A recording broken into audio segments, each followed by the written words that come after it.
Hello जी, अस्सलाम वालेकुम। कैसे हैं आप सब लोग? आई होप सो कि ठीक होंगे, जहाँ पे बड़े खुश रहें, आबाद रहें और महफूज रहें। जैसे कि आप लोगों को पता है जीबी के इलेक्शन अभी होने वाले हैं और पीटीआई और दीगर जो जमातों के मुश्तरका उम्मीदवार हैं और पार्टी टिकट्स पर इख्तिलाफात वो जो हैं वो सामने आ रहे हैं। ज़राए के मुताबिक बताया जा रहा है कि बल्तिस्तान यानी जीबी में पीके मैप और MWM के दरमियान मुश्तरका उम्मीदवार और पार्टी टिकट्स पर इख्तिलाफात जो हैं वो सामने आए हैं। ज़राए का कहना है कि पीटीआई क़यादत ने सबसे पहले पीके मैप के निशान पर लड़ने के लिए महमूद अचकज़ई से रब्ता किया। ज़राए के मुताबिक ये भी बताया जा रहा है महमूद अचकज़ई ने अपने पार्टी कायदीन को पेशावर भेजा। खालिद खुर्शीद से मुशावरत में पीके मैप के निशान पर लड़ने से पीटीआई कायदीन ने इनकार कर दिया है। MWM ने भी पीटीआई को गिलगित बल्तिस्तान में इत्तेहाद की ऑफर की है।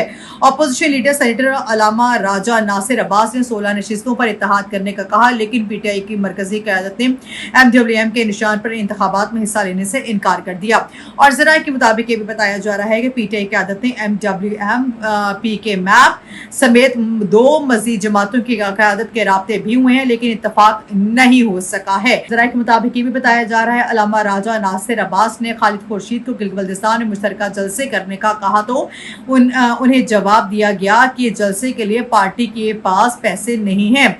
और मजीद इस हवाले से ये भी बताया जा रहा है ज़राए के मुताबिक पीटीआई क़यादत ने MWM के साथ इत्तफाक ना होने की वजह से मजहबी बुनियादों पर वोट को करार दे दिया है।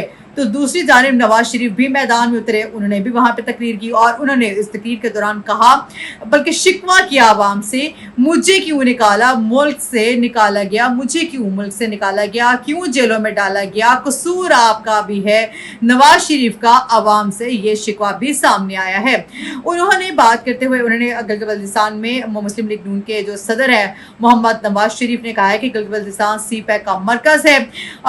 पूछना चाहता हूँ कि गिलगित बल्तिस्तान को नजरअंदाज क्यों किया गया। मैं वो नवाज शरीफ हूँ जो किसी पर तनकीद करके, किसी की बुराई करके वोट नहीं मांगता। हम अपनी कारकर्दगी की बिना पर वोट मांगते हैं। यहाँ कहा जा रहा है कि हमें NFC से हिस्सा मिलना चाहिए। हमने इस सिलसिले में 2017 में एक कमेटी बनाई थी, इसके बाद हमें निकाल दिया गया। उस वक्त कमेटी ने सिफारिशात मुरतब की थी जिन्हें हमने अमली जामा पहनाना था। इसका मतलब ये है कि ये काम उस वक्त हो गया होता। मुझे आपने कई दफा देश से निकाला, से गिला नहीं करो, ये गिला मैं सुनने को तैयार नहीं हूँ। ये कसूर आपका भी है। मुझ जैसे बंदे को देश से निकाला क्यों गया। और इन ख्यालात का इजहार उन्होंने यहाँ इंतखाबात जो जलसा था वो इस दौरान उन्होंने किया और उनका एक ही मौक़िफ़ था कि मुझे क्यों निकाला, मुझे क्यों निकाला और मुझे क्यों निकाला, कसूर आप लोगों का भी है, ये है वो है, ये सारी बातें उन्होंने कही। नवाज शरीफ ने कहा कि मैं चाहता हूँ कि गिलगित बल्तिस्तान में सियाहत को फ़रोग़ दिया जाए, इससे रोज़गार के मौक़े पैदा होंगे। गिलगित CPAC का मरकज़ है। पूछना चाहता हूँ कि गिलगित को नज़रअंदाज क्यों किया गया। टूटी सड़कें देखकर दुख होता है। उनका कहना था कि गिलगित बल्तिस्तान में शुरू होने वाले नए मंसूबों की खुद निगरानी करूंगा। वोट दे या न दे, यहाँ के मसाइल के हल के लिए शहबाज शरीफ से बात करूंगा। तलबा को स्कॉलरशिप्स दी जाएंगी, ये कहा गया है नवाज शरीफ की जानिब से, जो उन्होंने जलसे के दौरान कही बात। और फिर इसी हवाले से जो ख्वाजा साद रफ़ीक हैं वो भी उन्होंने भी खिताब किया। गिलगित बल्तिस्तान पाकिस्तान का स्विट्ज़रलैंड है, उनकी जानिब से कहा गया बिजनेस हब बन सकता है। ख्वाजा साद रफ़ीक ने यह भी कहा।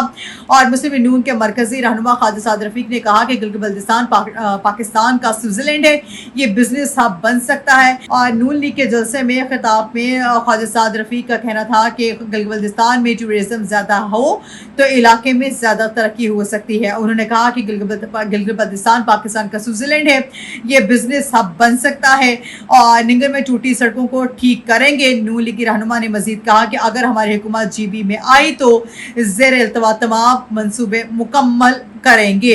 अच्छा जी, तो दूसरी जानिब फिर कैसे हो सकता था पाकिस्तान पीपल्स पार्टी जो सी है वो पीछे रह जाती। सदर जो जरदारी है की हुकूमत, वहाँ पे बिलावल भुट्टो भी आगे और बिलावल भुट्टो ने भी भिरा के दावे किए जैसे हमेशा किए जाते हैं।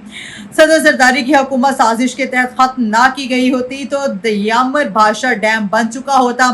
बिलावल भुट्टो की जानिब से कहा गया। चेयरमैन पाकिस्तान पीपल्स पार्टी बिलावल भुट्टो जरदारी ने कहा कि सदर आसिफ अली जरदारी की हुकूमत साजिश के तहत खत्म ना की गई होती तो दियामर भाषा डैम बन चुका होता। दियामर में इंतखाबी जलसे से खिताब में बिलावल भुट्टो जरदारी ने कहा कि विफाकी PSDP से पहले दियामर भाषा डैम मुकम्मल करे फिर दूसरे तरक्याती काम शुरू करें। उन्होंने कहा कि कुछ लोग कहते हैं कि हमने ये किया वो किया, आसिफ अली जरदारी से CPAC नहीं लाते तो ये कैसे ऑरेंज ट्रेन बनाते। ठीक है, PP जो चेयरमैन थे उन्होंने मजीद कहा कि सदर जरदारी की हुकूमत साजिश के तहत ख़त्म की गई होती तो दियामर भाषा डैम बंद, अगर ख़त्म ना की गई होती तो दियामर भाषा डैम बन चुका होता। उनका कहना था कि पाकिस्तान के लिए इस वक्त दियामर भाषा डैम से अहम कोई और मनसूबा नहीं है। वज़ीर आज़म इस प्रोजेक्ट के लिए शहबाज स्पीड दिखाएं। बिलावल भुट्टो जरदारी ने यह भी कहा कि पीपल्स पार्टी सिर्फ गिलगित बल्तिस्तान के अवाम की तरफ देख रही है। GB के अवाम 7 जून को अपनी ताकत दिखाएंगे। सदर ने इस खत्ते को शिनाख्त दी, यहाँ पर जियाला वज़ीर आज़म मुंतखब होगा। उन्होंने कहा कि पाकिस्तान उस वक्त तरक्की करेगा जब GB तरक्की करेगा। 18वीं तरमीम में सूबों को जो इख्तियार दिया गया वो गिलगित बल्तिस्तान के लिए भी देखना चाहता हूँ। और उन्होंने पाकिस्तान पीपल्स पार्टी के चेयरमैन है उन्होंने मजीद ये भी कहा, एक कैदी है जो कहता था कि उसने एब्सोल्युटली नॉट कहा था। तुमने किस चीज़ को कहा था? मुशर्रफ के बाद ऐसे मर्द हर की हुकूमत आई जिसमें हिम्मत थी, मतलब एक ऐसी सिचुएशन आई जिसमें कुछ थोड़ी बहुत हिम्मत थी। उनका कहना था कि पीपल्स पार्टी का कारनामा है कि उनने फौजी अड्डे बंद कराए। इस मर्द हर ने लात मारकर तमाम बेसिस बंद किए और मेहमानों को खुद हाफिज किया। बिलावल भुट्टो जरदारी ने कहा कि पीपल्स पार्टी की तीसरी बड़ी कामयाबी है कि उसने दूसरे मुल्क की बेसिस को बंद किया। आज खत्ते में जंग का माहौल और हालात मुश्किल हैं। खैर ऐसे जो से हैं ये जो सिचुएशंस हैं ये जब भी कोई इलेक्शंस होने होते हैं, कैंपेन चलनी होती हैं, ऐसी चीज़ें होती रहती हैं और ऐसी चीज़ें आती रहती हैं। ठीक है, तो इसमें कोई इतनी नई बड़ी बात नहीं है। सब लोग आते हैं, सब लोग आकर दावे करते हैं और दावे धरे के धरे रह जाते हैं। कोई भी डेवलपमेंट नहीं होती, कोई भी चीज़ नहीं होती। चाहे कोई आके स्विट्जरलैंड कह दे, कोई आके पेरिस कह दे, कोई आके कुछ कह दे और कोई आके कुछ कह दे। खैर एनीवेज हालात दूसरे हैं, वो वैसे के वैसे ही रहेंगे। अब बजट भी आने वाला है, जैसे कि पहले भी कहा था, वो आवाम के लिए बजट तो है नहीं है। ठीक है, फिर उसके बाद ये इलेक्शंस वाली सिचुएशन भी आ गई, वो भी आवाम के लिए इलेक्शंस नहीं, इनके सारे के सारे इनके अपने बेनिफिट्स हैं, इनकी अपनी चीज़ें हैं, इनके अपने लिए सब कुछ है।